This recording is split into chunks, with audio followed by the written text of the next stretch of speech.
As Lisa Ramos picks up her 4 children from school in Sacramento, she sees them. Billboards advertising marijuana popping up on the streets near their school. She feels helpless. And they're going to know about it no matter what, so what can we do? We really can't do nothing about it. This is one of the billboards she's talking about. From the school grounds, you can see the fast food advertisement that's there now. But just a month ago, this was there. Sacramento's Best, a cannabis dispensary with a phone number to have pot delivered to your doorstep.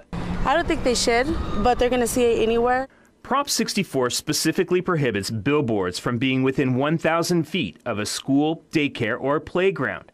Using a map program, we measured the distance from the billboard to the school office. It's roughly 700 feet. We found 2 others advertising dispensaries near the same school.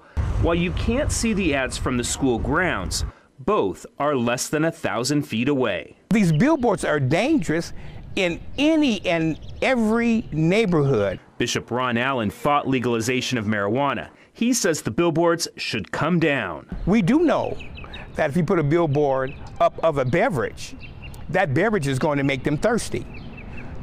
A billboard is advertising to make a person want to try it.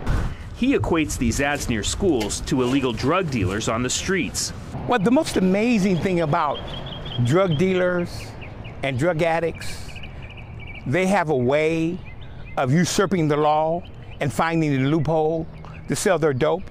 If you don't believe me, let's walk around here and ask some of the local drug dealers.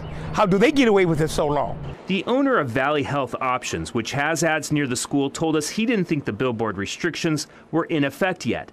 And a rep from Clear Channel, which owns the sign, sent us an email saying, quote, "It sounds like this law's implementation date is January 2018. Even the spokesperson for California's marijuana regulatory agency said, quote, "There are no specific dates given for when those restrictions take place."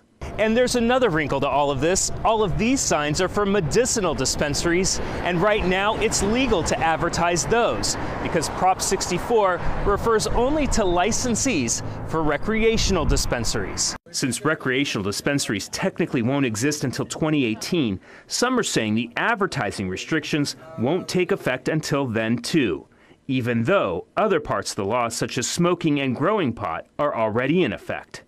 And the whole marijuana ad debate doesn't end there. Denise Henderson helps dispensaries navigate marijuana regulations.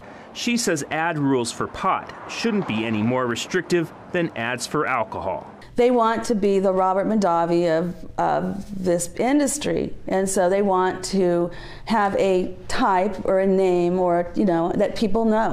She says she doesn't think the ads convince people to use marijuana, just point out where it's available. It's the kind of product that you don't really have to advertise a whole lot about. One advertiser told us they plan to take the ad down before next January anyway.